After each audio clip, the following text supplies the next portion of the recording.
Yeah, so welcome everyone to 1,000 Ways to Lead. I'm Reid, and I'm joined by both Jacob and Bree. How are you guys doing? Good. How are you guys doing? Pretty good. Not bad for a Monday. Not bad for a Monday, yeah. All right. So I think that Reid, you had a conversation. Yes. You want to tell us a little bit about it? I would love to, Bree. Thank you. So I talked with Courtney Necessary recently. And so Courtney is a leader in the healthcare space here in Nashville. Okay. She's actually Chief of Staff and VP of Transformation and Strategy for the VUMC, an arm within the VUMC that basically helps different hospital systems improve upon their practices, especially with how they're managing better outcomes for patients. So really, really cool work. And we had a very interesting conversation that I think you both will appreciate, because we talked a lot about concepts that have that we've been discussing in both leading teams and organizations, and then managerial and organizational effectiveness as well. So I know you took that one recently, Bree. What'd you think? Yeah, I took that last year with Ranga. I loved it. It was a lot more conversational and discussion based, which I think is just Ranga's specialty. Yeah. And I love the fact that he always reserves the right to go completely off topic as he sees Absolutely necessary. There you go. Hey, right? That's pretty good. Did you write a script before this? No. But I will say that Ranga's classes, it doesn't surprise me that an alumni like Courtney would remember some of the terminology and the lessons that she learned in that class. I'm sure that it's still very applicable to what she does today. Yeah. So Jacob, some of the concepts for you not having I highly encourage you to take it, mod 3 or mod 4, whenever that happens. But we talked about concepts like board of directors. It's kind of pertains to mentorship, but building out more than one mentor and advocate, having kind of a panel of folks that you can go to for career advice, life advice, etc. Growth mindset was another concept that Courtney and I discussed, as well as the concept of feedback and reciprocity and feedback. Cool. That's very interesting. So what else did y'all talk about? Yeah, so I think it was kind of interesting. Just like those are the main themes that I can recall from the conversation, but we spent a lot of time digging deeper into those themes. And I was just so curious to understand for Courtney, like, where did this idea of a growth mindset come from? And it's really cool. It actually started back pre-Owen, believe it or not. And I know that Bennett had a very cool background. Shake had a super cool background in both of your initial interviews, but I think Courtney had the coolest background of all, because she was a professional ballet dancer for 10 years for the Atlanta Ballet. Okay. Oh my gosh. Yeah. She even talks about it in the episode. She had a performance with Big Boy. Like, how cool is that? Big Boy from Outcast. Yeah. Oh my God. Yeah, I'm stealing her thunder totally by showing that. But it was just such a cool story that she shared. And she talked about how, as a professional ballet dancer, how imperative it is to have this mindset of getting better every day. Yeah. Every day you're getting a little bit better, a little bit better, a little bit better. And that's kind of like the crux of being a professional ballet dancer. And I guess kind of like was the start of her, I guess, quote unquote, growth mindset journey. Yeah. But she also talked about the importance of feedback and how feedback is oftentimes tough to receive. It's tough to give, but feedback, especially as a professional ballet dancer, if your coach or your instructor like gives feedback, that shows that they care enough about you and about your betterment. Yeah. And so it's just kind of like reframing your mind when you're receiving feedback to not be so defensive, because you got to understand someone's giving you feedback. That means they actually care enough to see you continue to grow and progress. Yeah. That's pretty interesting. I mean, the only thing that I know about being a ballet dancer comes from what's that movie? Black Swan. Oh, gosh. And I just remember like the discipline aspect of that. And like, I don't really remember what happened, but I remember like her like breaking toes and things like that. I mean, you know, just trying to get better. Was there any aspect of discipline in this conversation, or was it mainly focused on like feedback and constructive feedback? You know, I don't know. That's a great question, Jacob. I don't know that we touched on discipline specifically, or maybe we do get into it a little bit here and there, but I think that's a really interesting point. And I honestly wish I delved into that during the conversation. But I think it's super cool that Courtney did, you know, the 10 years as a professional ballet dancer. And then basically from there on out, it seemed like her professional life has been a cakewalk. I mean, she crushed 10 years in consulting after Owen. And then now she's doing what she's doing now at VUMC, you know, in this kind of cutting edge arm of this massive hospital system here in Nashville, the flagship hospital system with Vanderbilt University Medical Center. So I think that there has to be a lot of discipline embedded in what she's doing now. Yeah, that makes a lot of sense. I'm excited to hear about it. Yeah. I can't wait for y'all to hear it. I'm looking forward to it. And well, with that, let's get into it. So, hi everyone. Thank you for joining us. I'm Reid Chauvin. I'm a second-year MBA here at Owen, and I'm joined by Courtney Necessary. Courtney, thank you so much for being with us today. Do you mind just telling us a bit about yourself, when you graduated Owen, and what you've been up to lately? Absolutely. Well, first, thanks so much for having me. I love the idea of this podcast and can't wait to listen to the other ones. A little bit about me, originally from Atlanta. I started my professional career as a ballet dancer with Atlanta Ballet while I attended Georgia Tech part-time. While I was with Atlanta Ballet, I held a variety of roles in the corps and then soloist and then a principal dancer. But really my most fun fact probably from that time was getting to share a stage with Big Boy from Outkast. That was a really cool and innovative collaboration. Our contract with the ballet was 32 weeks out of the year. So when I wasn't dancing, I did some forensic accounting. Then after about 10 years dancing, I realized I wanted to change or retire, if you will. I know it's a little early for retirement, but wanted to kind of shift pathways. And that's what got me interested in pursuing my MBA. So I came to Owen in 2010, and Owen did not tell me to say this, but it really was a game changer for me. I feel like it completely transitioned the trajectory of my career. And I'm forever grateful that they took a chance on me, particularly being such a big career shift. After Owen, I joined C3 Consulting, which is a management consulting firm here in town. I did client work, but then also shifted and did some internal projects to help grow and scale our business. So I spent some time in recruiting, thinking about our strategies and our processes and consulting your people as your product. So it's really important that you get the right people as you grow and scale. Did that for a period of time and then shifted and did the same thing actually on the business development side, all to continue to grow the business. C3 got acquired by Ankara and they're making out their strategy and performance division. And it was such a cool experience to participate in that integration. And I'm really grateful that I went through kind of that business life cycle experience. But after about 10 years in the management consulting space, I just felt the need to do something a little bit different to continue to round out my career. And I actually was in touch with Olivia Bryant, who was a classmate of mine at Owen.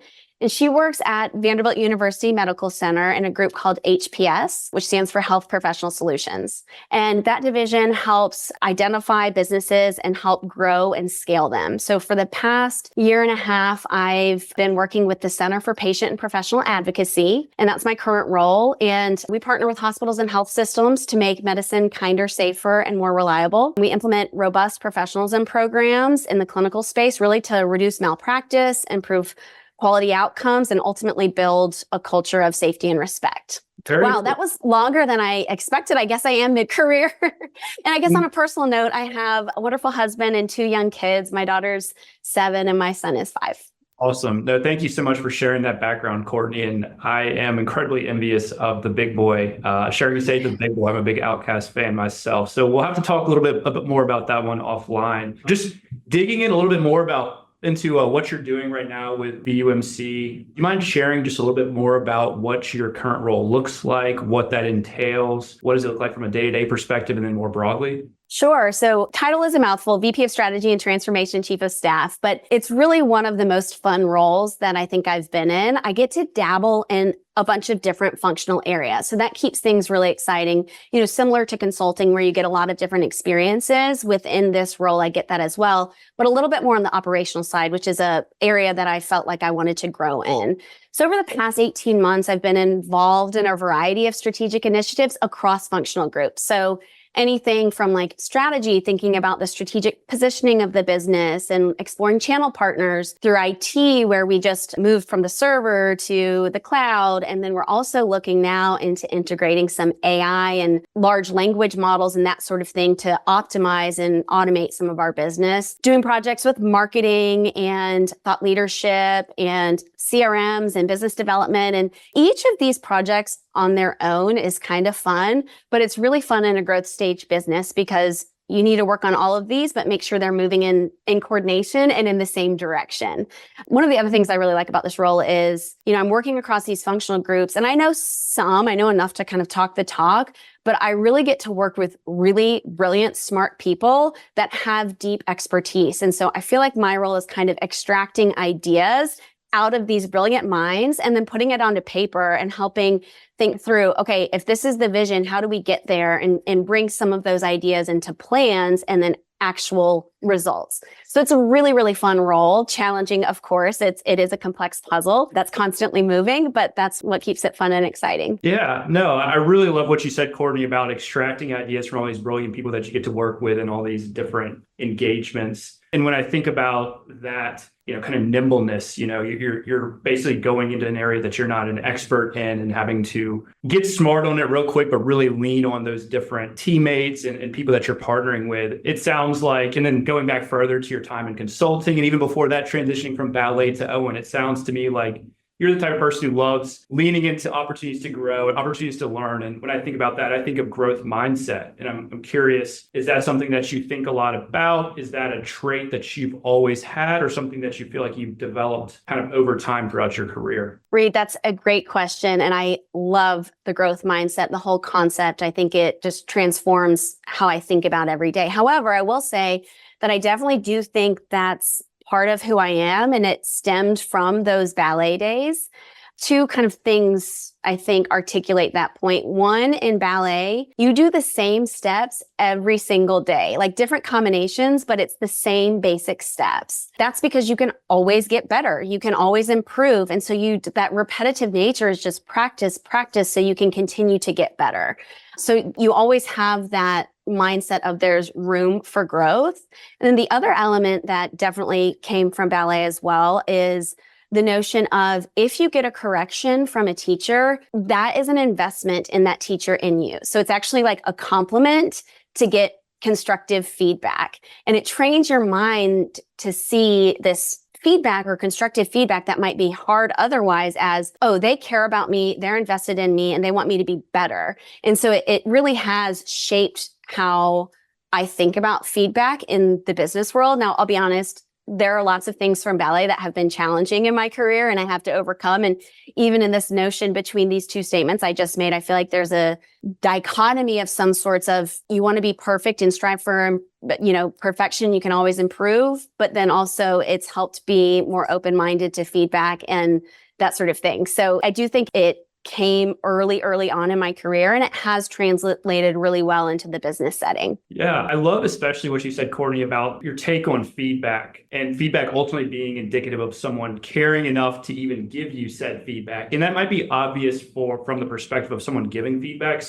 but sometimes receiving feedback is challenging and people don't always react to it very well. They're not always receptive to it. And knowing that, in your people manager type role, that giving feedback can be difficult because of how someone might react to it. And I'm curious, are there any instances that come to mind that you found it particularly challenging to give someone feedback for one reason or another? And, why was it challenging and how did you basically handle that situation? Yeah, that's a great question because it's easy to sit here and say, I love feedback. But then in the moment when it comes to actually either giving it or receiving it, you're not always in kind of the mind space for it. So I think that's a really good point. I went to a leading program at Wharton. It was like an executive leadership program. And in this class, they had you do this exercise where they had two people pair up and one person's the manager, one person's the employee. And the employee doesn't know anything going into this meeting, but the manager knows that there's about to be a big round of layoffs. And basically the person you're speaking to may not have a job in the next 2 weeks. You also know this person is the sole provider for their family and all this stuff.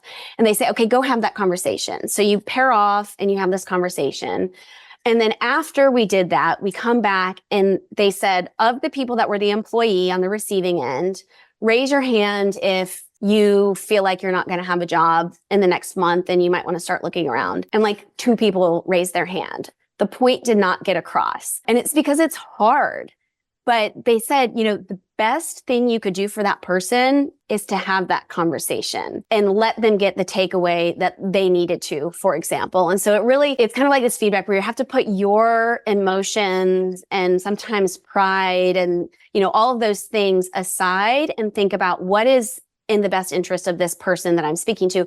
And most of the time, giving that hard feedback, whether it's small, like, you need to dress a little nicer or whatever, or big and like you didn't handle that situation, there's opportunities for you to continue and grow because it is important. And ultimately that's going to help them advance. And I'd say that kind of on the giving side. And I'll also say, I sit here and say I love feedback, but it sometimes is hard to get. It reminds me of that saying of, I can love you right now, but not like you. I can know that you're telling me this and it's coming from a good place and it probably is right, but I may not always in the moment be ready to hear it. Most of the time, give me feedback in the moment. I can say, oh, totally agree. Let's think about it differently. What do you think about this? How could I, resolve? But there's probably 5% of the time where I'm, okay, I need to think on this and process it. And then we can have another conversation in a few sleeps, or something like that, because it can be hard. I go back to this class. I don't know if you had courses with Ranga,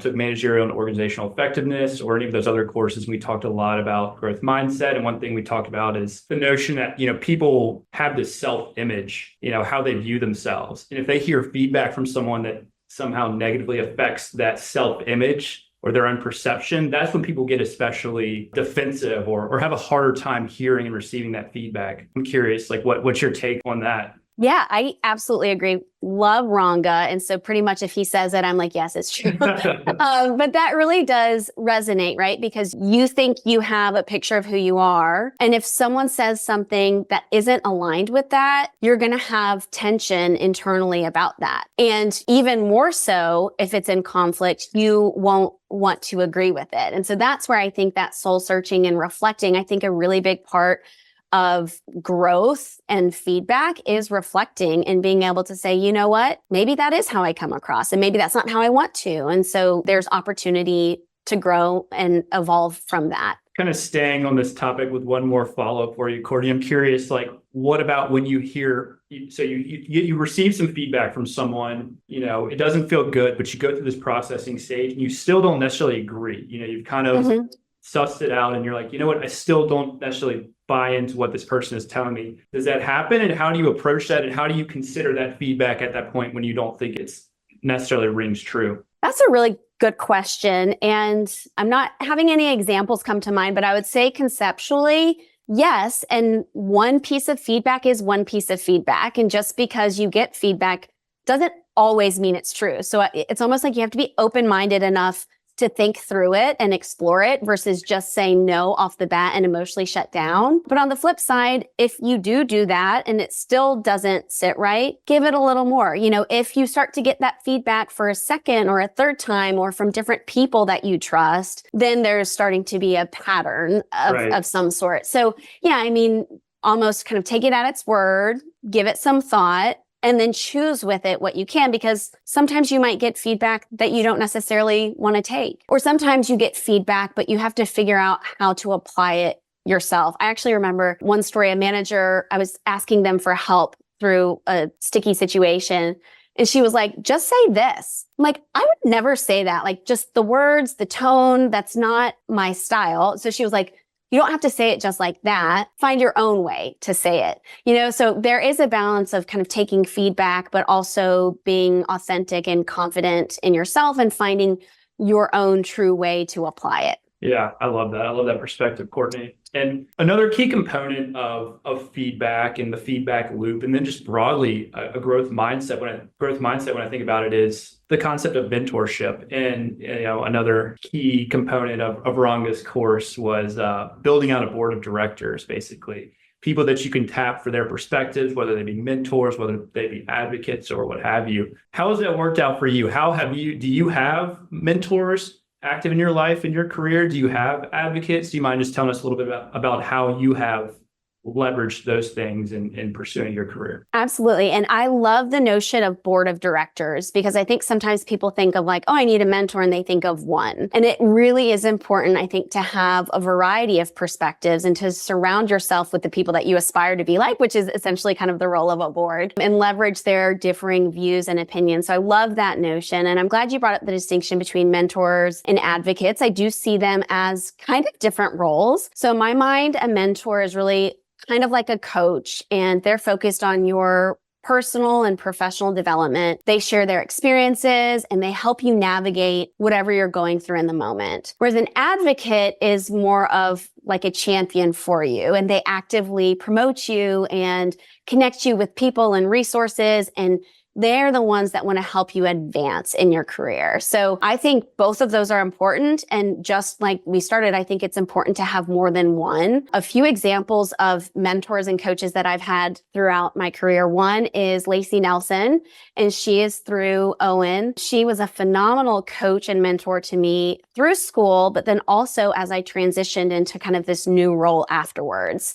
Owen has just incredible resources, and people are on your side and wants you to be as successful as you can. And Lacey is a great example of that. I've also in my professional career worked with Terry Humphrey, who's another phenomenal executive coach. You know, as you go through your career, you need different types of resources and perspectives, and you have different things that you experience. And so with Terry, she asked me some really good and hard questions and helped me become a little bit more authentic and trusting of myself, if you will. And then finally, I think it's interesting to think about how mentors and advocates, it could be the same person, but at different points in your career. So another huge influence in my career is Beth Chase. She was the CEO and founder of C3 Consulting.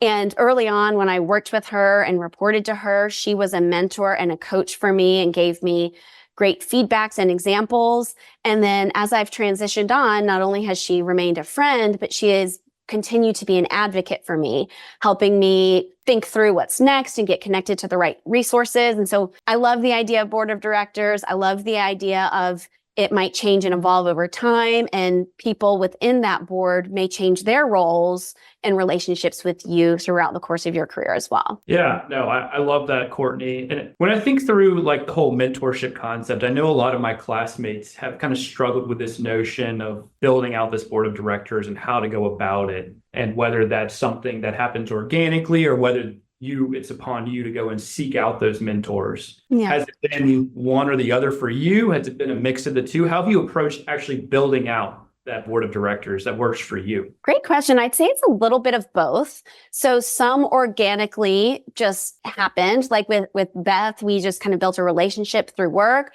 Others with Lacey, there were programs and forums for it. The only kind of thing that comes to mind related to this is you can't build them all out at the same time, because you will come across different and great resources, but it requires time and energy and investment. And just like anything, you get out what you put in.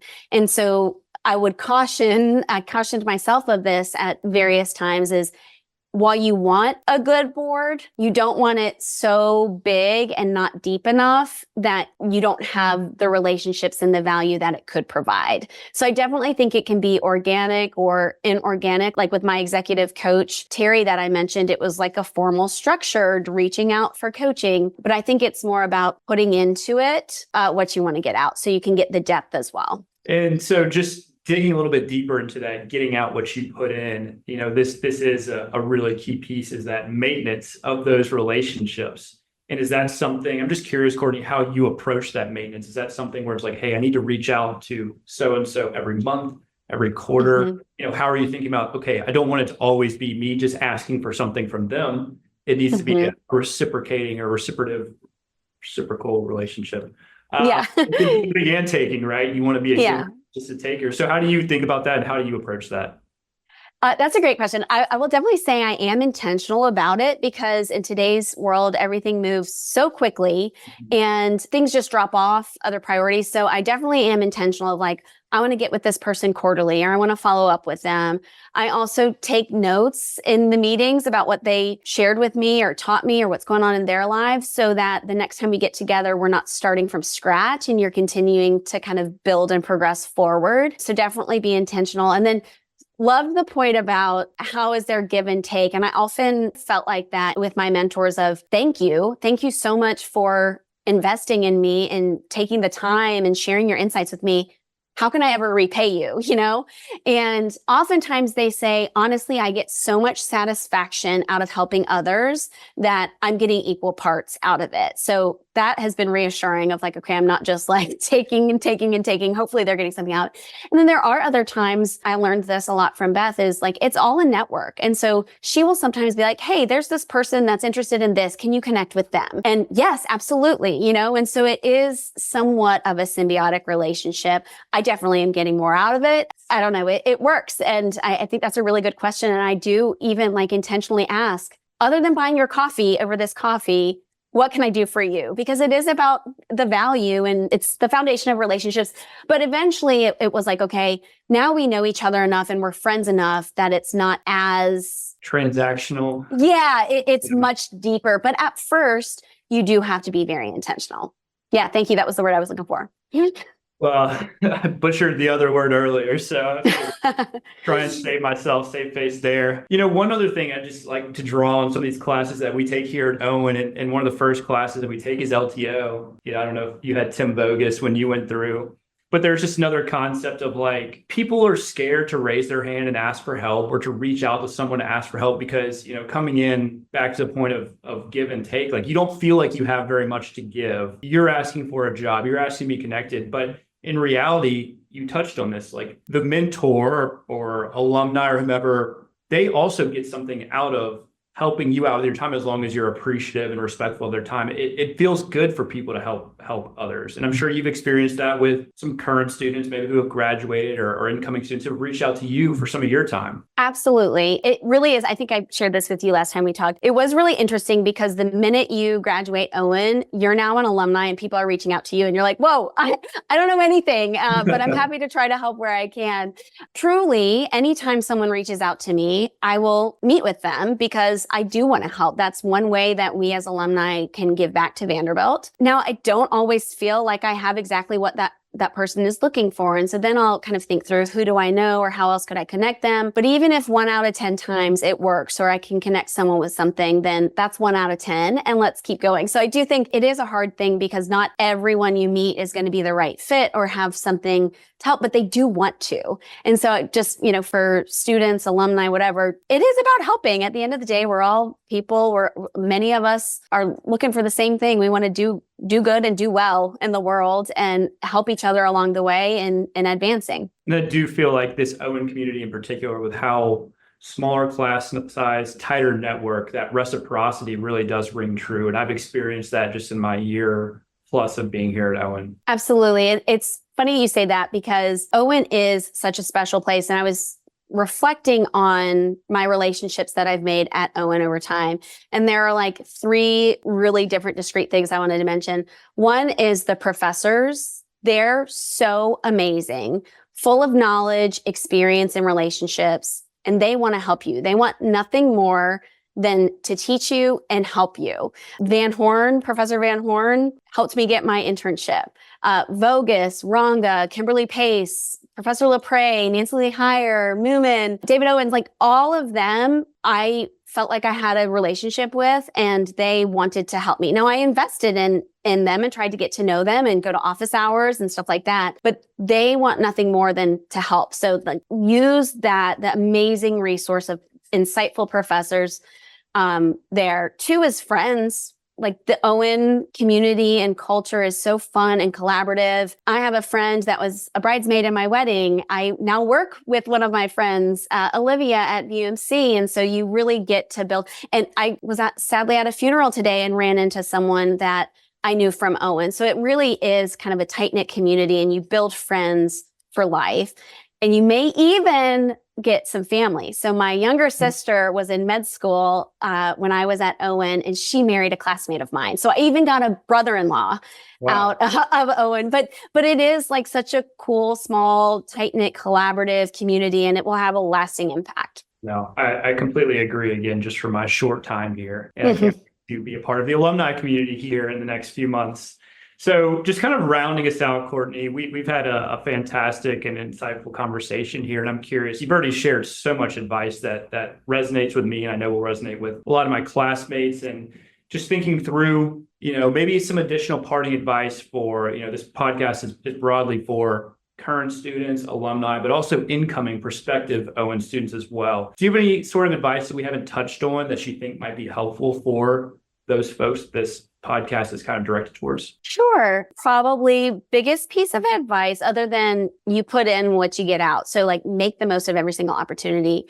But I'd also encourage people, whether you're looking for an MBA program or looking for an internship or looking for a job, to focus on the culture. Oftentimes you think about role or status or compensation or whatever. And yes, those things are important, but also so is culture. And culture is actually going to impact your every single day, your every single hour, your every single minute. So find out what's important to you and make sure the culture of the organization or the program is aligned with those things, because it will allow you to be that much more successful, because you won't be having like this intrinsic conflict about the foundational things. You'll already have that kind of common sense of peace and be able to do all the things that you could possibly do. The other piece would be go Doors, anchor down, monumental win against Alabama. So let's go. Incredible game. Never in my mind did I dream that I would storm the field at a Vanderbilt football game, I'll be honest. But so glad to be a part of that. And also your advice, Courtney, to the audience here, I think was fantastic and also super timely. We've got our first year MBAs right now who are recruiting for their summer internships. We have second year MBAs who are trying to decide if they want to return where they interned, if they want to recruit further. And so that notion of culture, what is my day-to-day actually going to look like? Who am I going to be working with? What are they all like? Because that just is really at the end of the day what matters, is it's going to drive your satisfaction with where you're working and the direction you're heading in your career. Awesome. Yep. Good things ahead. Good things ahead indeed. And thank you so much for taking the time, Courtney. This was a great conversation. Really appreciate it. Thank you for all you're doing for incoming students and current students alike. And I look forward to continuing to track along here. Great. Thank you so much. Thank you.